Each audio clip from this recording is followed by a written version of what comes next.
आदेश है।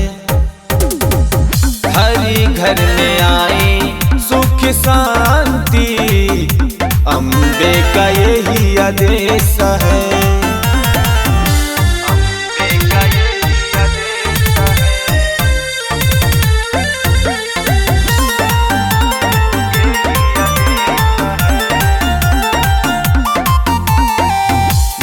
का गुणगान जीवन में अमृत के जैसा, मांग करके देखो माँ से हो जाएगा वैसा। माँ का गुणगान जीवन में अमृत के जैसा, मांग करके देखो माँ से हो जाएगा वैसा। वेदों के पने पने पर लिखा ये उपदेशा है।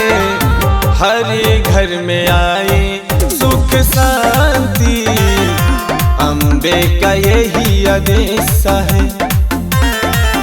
हरे घर में आए सुख शांति, अम्बे का यही आदेश है।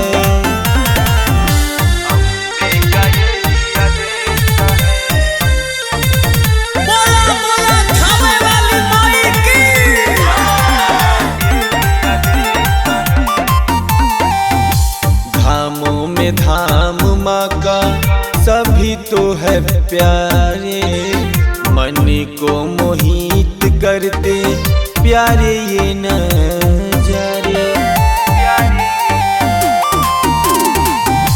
धामों में धाम माँ का सभी तो है प्यारे, मन को मोहित करते प्यारे ये नजारे।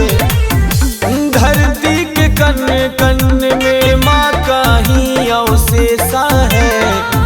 हरि घर में आई सुख शांति, अम्बे का यही आदेश है।